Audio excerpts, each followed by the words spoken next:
Welcome to the channel. What I wish I had when I was first starting my career. Honestly, I wonder how much farther I would have gone in my career if I had access to the video that you are about to watch today. Now look, I'm not complaining. I've done okay for myself throughout my career in online business. I've made over $100 million and I was able to achieve everything that I always dreamed of as a kid. Well, actually not everything, but I guess that's a topic for another video. Look, my point here is I'm not unaware of how uncommon this is. And a lot of people ask me for advice. I receive thousands of messages every day from people wanting to pick my brain and understand how I see business in general. I think it goes without saying that I can't answer everyone, and that is why I decided to create today's video. I've gone ahead and distilled my core beliefs around business and making money online into 40 hyper-specific bullet points, which you are about to see. So, buckle up. Now, before we get started, a quick heads up. A lot of this is going to be very tactical and maybe you won't be able to fully comprehend it. So if you are a beginner and you find yourself lost during this video, then maybe it isn't the time for you to apply everything here. And if that's the case for you, if you want something step-by-step built specifically for a beginner such as yourself, I recommend you watch the video. I'll go ahead and leave it in the description below. This is super beginner friendly and is going to teach you all of the principles and systems that you need to follow so that way you can start making money online. With that out of the way,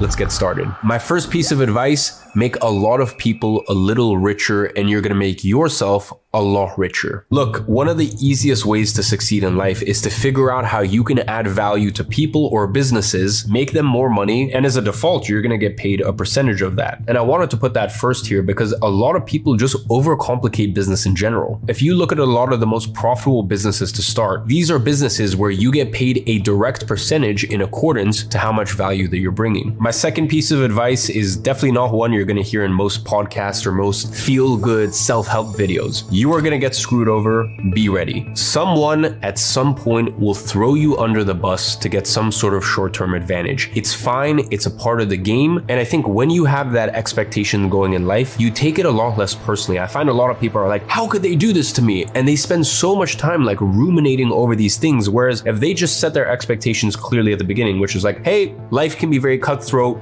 people are gonna fuck me over, that's just life. And that's not to say that you should like lay down and take it. No, you need to have super strong boundaries. You need to protect yourself. Like a lot of the 38 other points in this video is surrounding that and how to actually implement that. But my point is, when you go into life with the expectation that it's going to happen, you're also going to do everything in your power to protect yourself from it. It just stops the pain and it stops the sometimes months or even years that people go through of like, how could this person do? You know, they just make everything about them. And quite frankly, life doesn't work like that, does it? It's not all about you. Humans are humans. They're going to do what they're going to do. Stop being emotional about it. Expect for it, prepare for it, plan for it. And let's move on to the third one. And that is that marketing is a license to make money at will. Look, if your goal is money, you need to understand marketing. Someone who understands human psychology, marketing, direct response marketing specifically, will never have a hard time making money. If you know how to build offers, how to run ads, how to create conversions, well, then you have an unlimited license to print money. Look, every top sales guy, either publicly or in private, will admit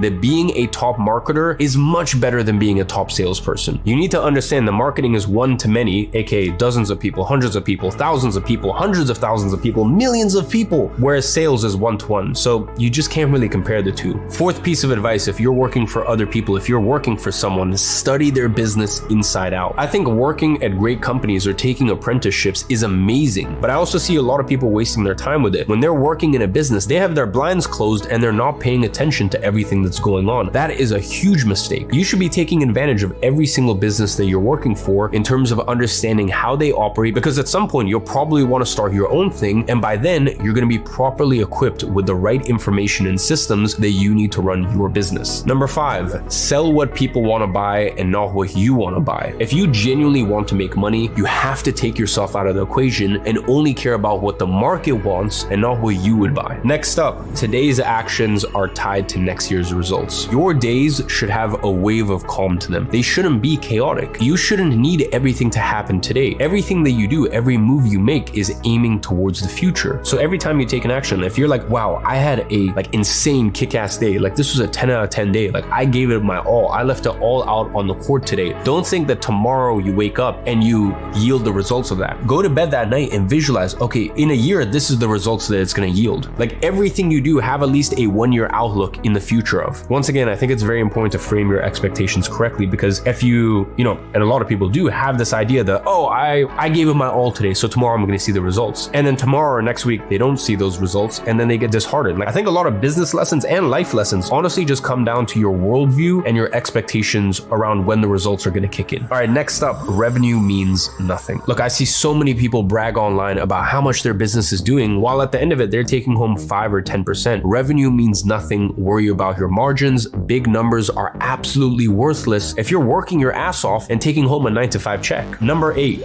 Own a small pond before you own the ocean. Look, before going into a market that's hyper competitive, instead, you should try to hyper niche down and have that segment on lock. From there, you're going to gain all the business insights and operation insights that you're going to need when you eventually move upwards, and you have the business capacity to do so. All right, number 9, this is super important. Learn every part of the business so that way people don't take advantage of you. Look, if you don't know the basics of coding, you don't know if someone in your tech team is bullshitting you with fake deadlines and claiming something is hard when it isn't. And that same concept applies to literally every area of your business. A decade ago, back when I had an agency, I used to write thousands and thousands of pieces of ad copy, emails, sales page copy, all of that stuff. So that way, eventually when I did hire a copywriter, he wasn't able to tell me that something would take 2 days when I knew myself that it only took a couple hours. All right, number 10, contracts, contracts, contracts. Every employee, every client, please do not take other people's word for it. Have enforceable contracts. Look, I have colleagues I've been working with for years and years and years within my company, and I actually do trust them with my houses, my cars, with some of them, some of my actual bank accounts, and they still have contracts within the business. Number 11,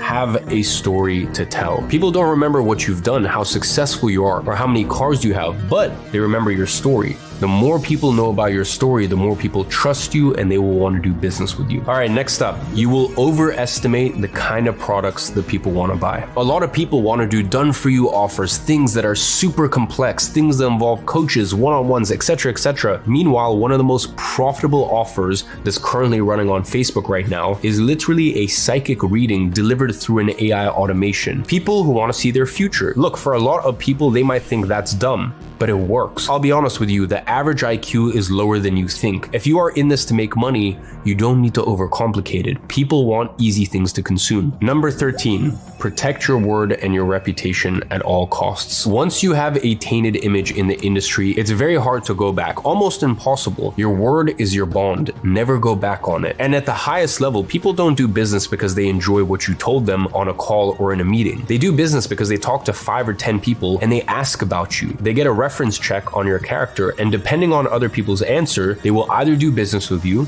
or not. Marketing tactics can't save you when you're sitting at these tables. All you have there is your word. Next up, lose right now so you can win in the end. So many people are focused on short-term cash plays instead of looking at the bigger picture. Look, I'll be honest, a lot of times, even if you're already reputable at your craft, it's actually worth it to settle for a lesser paycheck or do something that's below your pay grade if it means that it will grant you a bigger opportunity down the line. Do not be short-sighted. Being a small fish in a huge operation can make you way more money than being a shark in a small pond. Number 15, make money first, improve later. I see this behavior all the time. People spend months building a product or coming up with an offer. They make it pretty, beautiful, and they waste an ungodly amount of time and resources on it. And when they finally ship it, nobody wants it. In business, you're never certain if your product or offer is 100% going to work. That is why you test it in the marketplace first before you improve. It's a simple lesson, but very few people actually put this in practice. Build the MVP, try to sell it. If it makes money, then sure, go ahead and invest in it. And if it doesn't make money, well then great. You just saved yourself precious time that you would have otherwise wasted. Number 16, your network is a gun and a vest. It's quite crazy because a lot of deals will close simply by letting people know that you guys have mutuals. But it's not just about closing deals. A lot of people will feel less inclined to screw you over if they know that you are well connected. So that's why I say a network is a bullet and a vest. Next up, people already did the dumb stuff that you're gonna do. Read more books. Starting a business with no preparation is dumb. So please, if you're in the earlier stages of your journey, go read some books. In fact, I made a revised list of 7 books that changed my life. And in my opinion, it's one of my most criminally underrated videos that I uploaded this year. So feel free to watch that video after this. Number 18,